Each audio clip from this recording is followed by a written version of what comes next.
Everyone, welcome to Manisha's bio hub. आज के lecture में हम बात करेंगे बायोटेक्नोलॉजी के प्रिंसिपल एंड प्रोसेसेस चैप्टर के बारे में। तो इस लेक्चर में हम यहाँ पे कुछ बेसिक्स बातों के बारे में डिस्कस करेंगे बायोटेक्नोलॉजी से रिलेटेड। सबसे पहला यहाँ पे एक क्वेश्चन आता है कि बायोटेक्नोलॉजी क्या होती है, तो इसको समझने की कोशिश करते हैं इसी के टर्म से, दैट इज बायोटेक्नोलॉजी। ठीक है, जैसे कि हम हमेशा से करते आए हैं, किसी भी टर्म को समझने के लिए हम उसे स्प्लिट करके समझने की कोशिश करते हैं।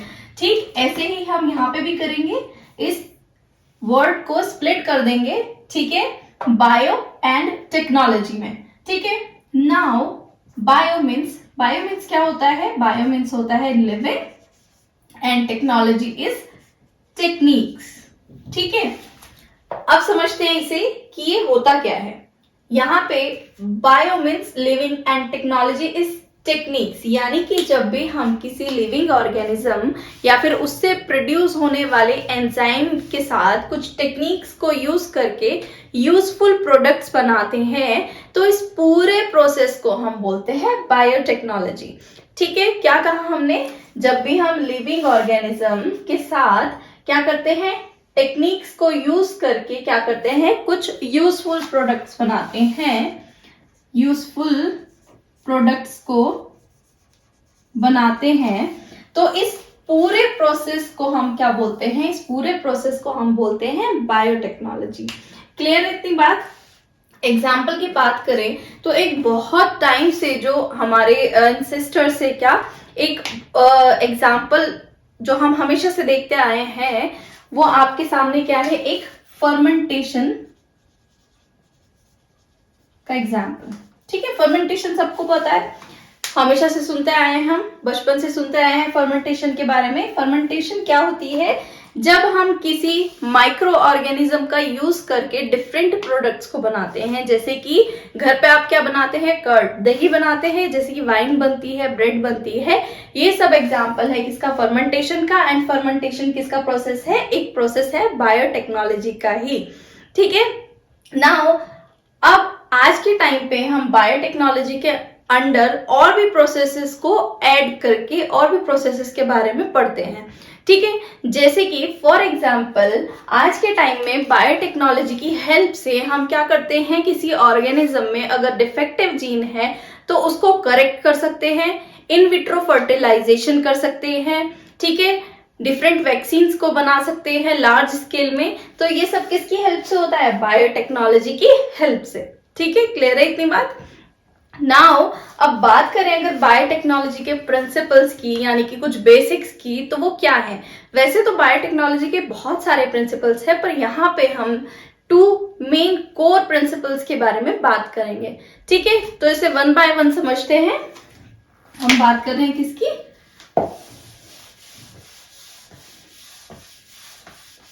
Principles of biotechnology.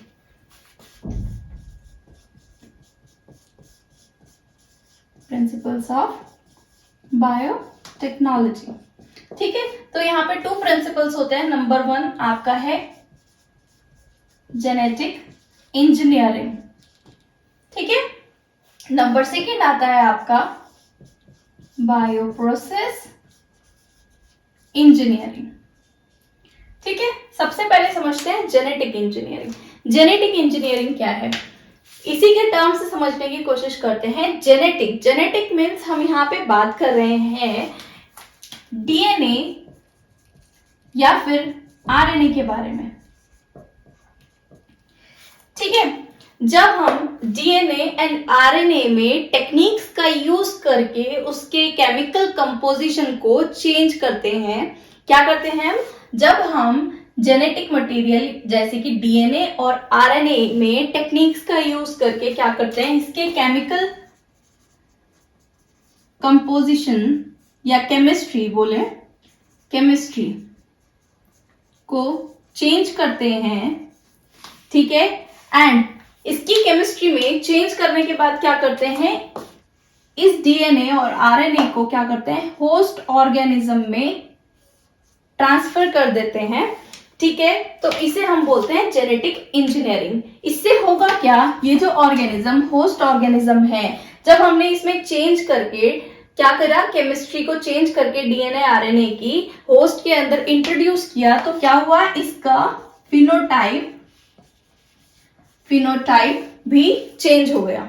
ठीक है, तो इस प्रोसेस को हम बोलते हैं जेनेटिक इंजीनियरिंग। इसको हम और डिटेल में अच्छे से स्टेप बाय स्टेप आगे चैप्टर में पढ़ेंगे। ठीक है, वहां पे आपको और अच्छे से क्लियर होगा। ठीक है, नाउ सेकेंड आपका आता है bio process engineering.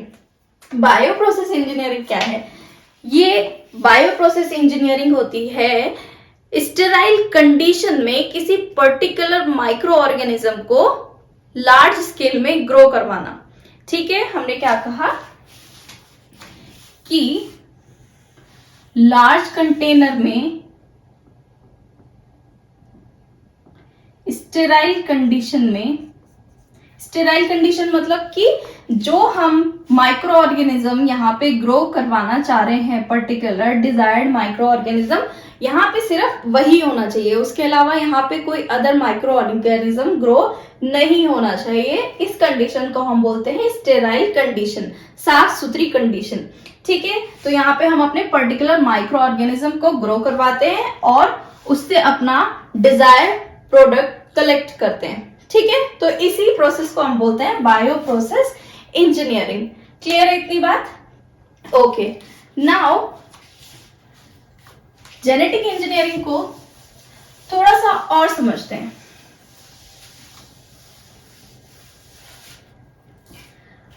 Genetic engineering में अगर बात करें कि हम जेनेटिक इंजीनियरिंग को क्यों यूज करते हैं, हम यहाँ पे डिजायर्ड कैरेक्टर, जो कि यहाँ पे हमने फिनोटाइप चेंज किया, डिजायर्ड कैरेक्टर यहाँ पे हम लेके आए, इसे हमने हाइब्रिडाइजेशन के थ्रू क्यों नहीं किया? तो हाइब्रिडाइजेशन में हमारी कुछ लिमिटेशंस होती है। वहां पे जब हम दो ऑर्गेनिज्म के बीच में हाइब्रिडाइजेशन करते हैं तो वहां पे डिजायर्ड कैरेक्टर के साथ साथ अनडिजायर्ड कैरेक्टर भी प्रोजेनीज में पास होता है, बट यहाँ पे हमें वो अनडिजायर्ड कैरेक्टर प्रोजेनी में नहीं चाहिए। ठीक है, हमें क्या चाहिए, सिर्फ अपना desired character, desired gene he of springs में चाहिए। ठीक है, तो उस हाइब्रिडाइजेशन की लिमिटेशंस को खत्म करने के लिए हमने जेनेटिक इंजीनियरिंग को ऑप्ट किया। ठीक है, कैसे होता है जेनेटिक इंजीनियरिंग, यहाँ पे हम क्या करते हैं, ठीक है, इसको स्टेप बाय स्टेप समझने की कोशिश करेंगे। हम क्या करते हैं, हमें कोई एक डिजायर्ड डीएनए चाहिए, डिजायर्ड जीन या डिजायर्ड डीएनए को किसी ऑर्गेनिज्म में इंट्रोड्यूस करना है, पहुंचाना है। तो सबसे पहले हम क्या करेंगे, वो ऑर्गेनिज्म, ठीक है, जिसमें से हमें डिजायर्ड जीन या डिजायर्ड पीस ऑफ डीएनए चाहिए, उसका डीएनए लेंगे। ठीक है, हमने क्या किया, ये एक ऑर्गेनिज्म का डीएनए है। ठीक है, इसमें से हमें क्या चाहिए, डिजायर्ड पीस ऑफ डीएनए चाहिए। ठीक है, हमने क्या किया, ये डीएनए का पीस कट किया। ठीक है, ये डीएनए का पीस कट किया with the help of an enzyme that is restriction enzyme।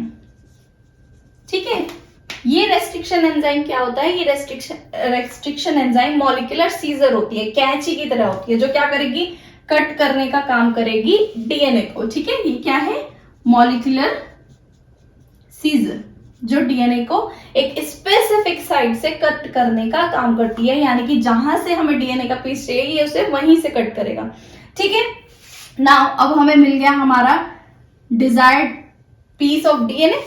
ठीक है, अब इस डीएनए की पीस को हमें होस्ट ऑर्गेनिज्म में पहुंचाना है, तो ये डायरेक्ट होस्ट ऑर्गेनिज्म में नहीं जाएगा। हमें क्या करना है, इसे एक टैक्सी देनी है जो इसे लेके जाएगी कहां पे, होस्ट ऑर्गेनिज्म की बॉडी में। ठीक है, तो हमने एक टैक्सी बुक की। ठीक है, इस टैक्सी को बोलते हैं हम वेक्टर डीएनए, वेक्टर डीएनए, या फिर इसे हम बोलते हैं प्लाज्मिड डीएनए। क्या होता है ये प्लाज्मिड डीएनए? प्लाज्मिड डीएनए होता है सेल्फ रेप्लिकेटिंग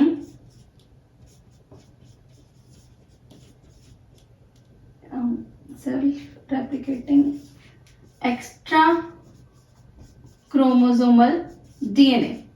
ठीक है, क्या है ये? एक्स्ट्रा क्रोमोसोमल डीएनए होता है जो अपने आप रेप्लिकेट करता है।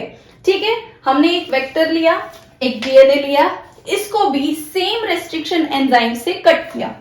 ठीक है, सेम रेस्ट्रिक्शन एंजाइम से कट किया।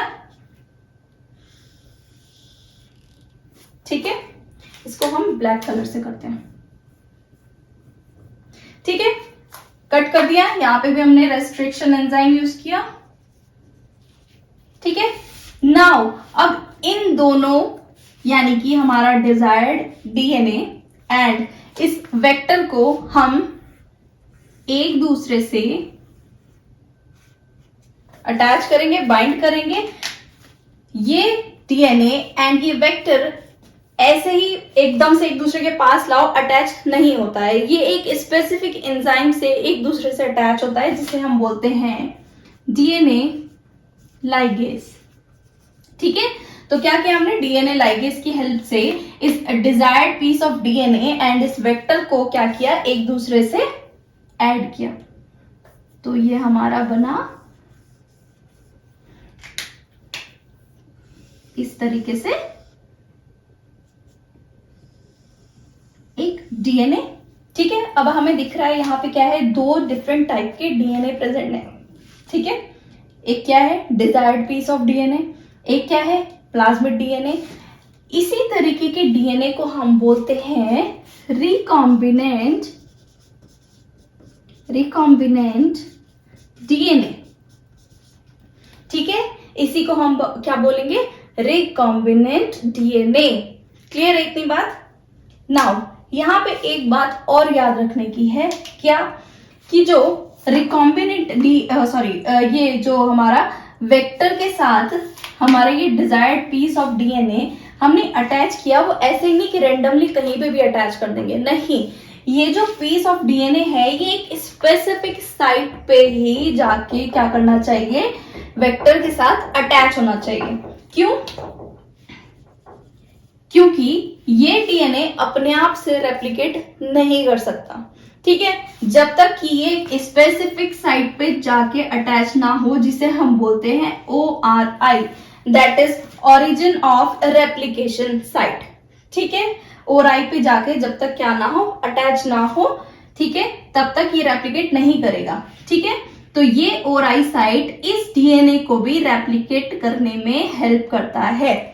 क्लियर है इतनी बात? नाउ ये रिकॉम्बिनेंट डीएनए को हम क्या करेंगे? इसकी मल्टीपल कॉपीज बनाएंगे। ठीक है, क्या करेंगे हम? इसकी मल्टीपल कॉपीज बनाएंगे एंड इस डीएनए का मल्टीपल कॉपीज बनने को हम क्या कहते हैं? हम इसे बोलते हैं क्लोनिंग। ठीक है, क्लोनिंग क्या है? रिकॉम्बिनेंट डीएनए या फिर डीएनए की मल्टीपल कॉपी बनाना ही क्या होता है? क्लोनिंग होता है। इतनी बात क्लियर है? क्लियर है इतनी बात? वेक्टर हमने क्या कहा? क्या होता है? एक टैक्सी की तरह वर्क करता है, जो क्या करेगा? इस डिजायर्ड डीएनए को होस्ट ऑर्गेनिज्म में ले जाने का काम करेगा। नाउ अब हमने क्लोनिंग कर ली, मल्टीपल कॉपीज बना ली। नाउ अब हम क्या करेंगे? इस डीएनए को क्या करेंगे? होस्ट ऑर्गेनिज्म में इंट्रोड्यूस कर देंगे या ट्रांसफर कर देंगे। ठीक है, क्या कर देंगे? इंट्रोड्यूस कर देंगे इनटू होस्ट ऑर्गेनिज्म। नाउ ये होस्ट ऑर्गेनिज्म क्या करेगा? अब जो हमारा डिजायर्ड जीन ये था, desired piece of DNA, and जो ये जीन कैरी कर रहा था उसके लिए ही कोड करेगा, यानी डिजायर्ड कैरेक्टर को कोड करेगा। ठीक है, क्लियर है इतनी बात? तो ये प्रोसेस होता है, बेसिक प्रोसेस है हमारी किसकी? जेनेटिक इंजीनियरिंग की। क्लियर है इतनी बात? नाउ बात करें अगर रिकॉम्बिनेंट डीएनए की डिस्कवरी की। ठीक है, रिकॉम्बिनेंट डीएनए डिस्कवर कैसे हुआ? तो रिकॉम्बिनेंट डीएनए की डिस्कवरी को देख लेते हैं एक बार।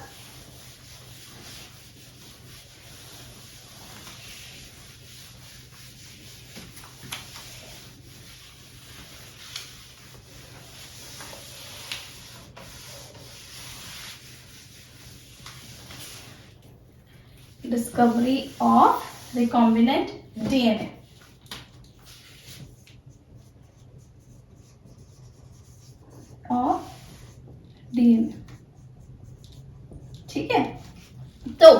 यहाँ पे डिस्कवरी की जब हम बात करते हैं तो यहाँ पे दो साइंटिस्ट का नाम आता है। Number 1 Cohen and Boyer. ठीक है, ये दो साइंटिस्ट ने क्या किया, 1972 में सबसे पहला रिकॉम्बिनेंट डीएनए फॉर्म किया। इन्होंने किया क्या, एक बैक्टीरिया होता है जिसे बोलते हैं सैल्मोनेला टाइफीम्यूरियम। ठीक है, ये क्या करता है, इसमें एक इसका जो प्लाज्मिड होता है इसमें एक एंटीबायोटिक रेजिस्टेंट जीन प्रेजेंट होती है। ठीक है, इन्होंने क्या किया, इस एंटीबायोटिक रेजिस्टेंट जीन को कट किया। कट कैसे करते हैं हम, with the help of restriction enzyme. ठीक है, कट किया with the help of restriction enzyme. And इस antibiotic coding antibiotic resistant gene. ठीक है, कट किया एंटीबायोटिक रेजिस्टेंट जीन को, एंड इस एंटीबायोटिक रेजिस्टेंट जीन को क्या किया, अटैच कर दिया वेक्टर डीएनए के साथ, जिसे हम बोलते हैं प्लाज्मिड। ठीक है, इस प्लाज्मिड को भी कट किया। ठीक है, with the same restriction enzyme. ठीक है,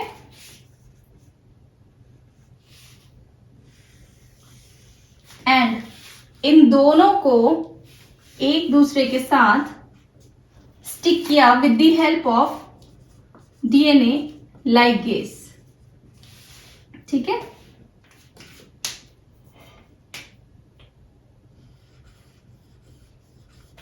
with the help of DNA ligase. ठीक है, तो इन्होंने ये क्या बनाया, इन्होंने रेस्ट्रिक्शन एंजाइम की हेल्प से ये एंटीबायोटिक रेजिस्टेंट जीन को कट किया, एंड इस एंटीबायोटिक रेजिस्टेंट जीन को ऐड कर दिया विद द वेक्टर डीएनए या फिर प्लाज्मिड डीएनए। ठीक है, with the help of DNA ligase, and इन्होंने बनाया फर्स्ट रिकॉम्बिनेंट डीएनए। ठीक है, नाउ इन्होंने क्या किया, ये रिकॉम्बिनेंट डीएनए को ट्रांसफर कर दिया इनटू ई कोलाई। ठीक है, ई कोलाई सेल में क्या कर दिया, ट्रांसफर कर दिया।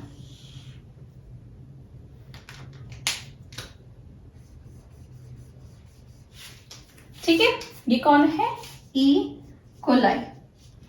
ठीक है, नाउ इन्होंने क्या किया, फर्दर इस ई कोलाई के अंदर इसको ग्रो करवाया, और इस ई कोलाई को ग्रो करवाया और इसकी मल्टीपल कॉपीज बनाई।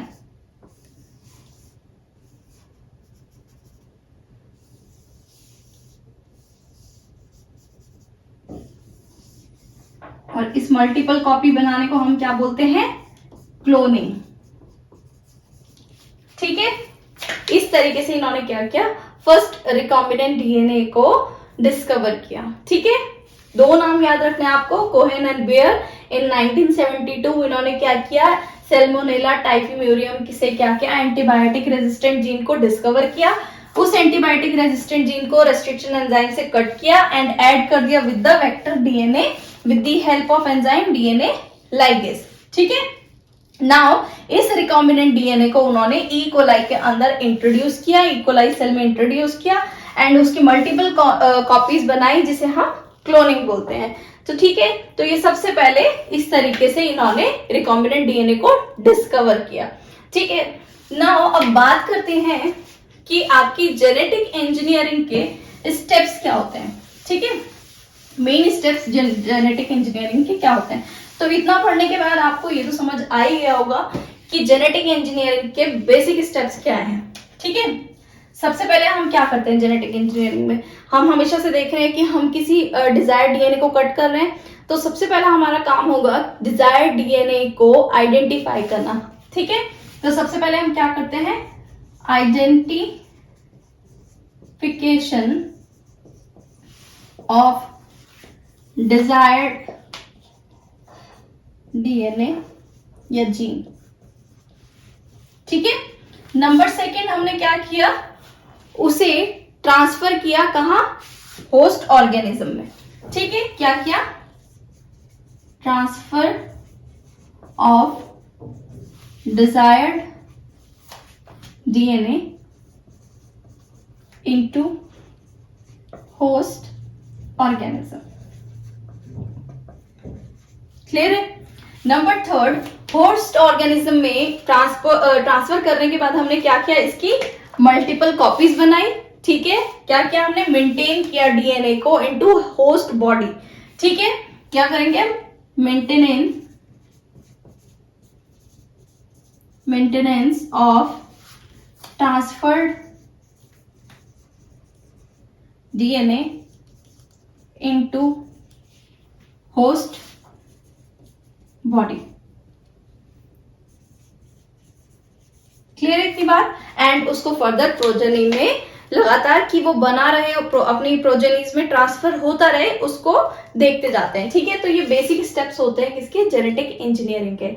आई होप ये बेसिक बातें आपको बायोटेक्नोलॉजी से रिलेटेड अच्छे से समझ आई होगी। एक बार अच्छे से इसको समझना, इसके बाद एनसीईआरटी बुक को, अपने इनिशियल टॉपिक को स्टडी करना, तो आपको बहुत अच्छे से ये सब समझ आ जाएगा। आज के लिए इतना ही। आई होप आपको ये लेक्चर पसंद आया। अगर लेक्चर पसंद आया तो जल्दी से वीडियो को लाइक करें, चैनल को सब्सक्राइब करें एंड अपने फ्रेंड्स के साथ शेयर करना ना भूलें। Thank you, bye bye.